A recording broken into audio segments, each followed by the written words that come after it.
میری ایک بات مانیں گے؟ غم نہ کیا کریں، اللہ آپ کے ساتھ ہے۔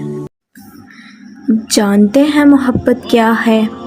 آج سے 1400 سال پہلے ہمارے نبی پاک صلی اللہ علیہ وسلم کا تہجد کی نماز میں رونا اور رو کر کہنا، اے میرے اللہ میری امت کو بخش دے، اللہ بہتر کرے گا، اور اگر اللہ نے بہتر نہیں کیا تو یقین رکھیں اللہ پھر بہترین کرے گا۔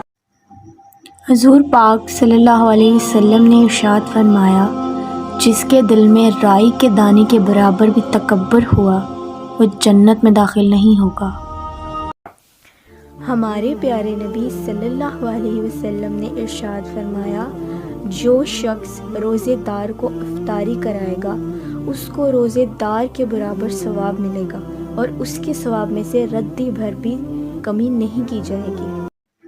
حضرت عمر رضی اللہ عنہ فرماتے ہیں، روزہ صرف کھانے اور پینے سے روکنے کا نام نہیں، بلکہ روزہ تو جھوٹ، باطل اور جھوٹی قسم سے بھی بچنے کا نام ہے۔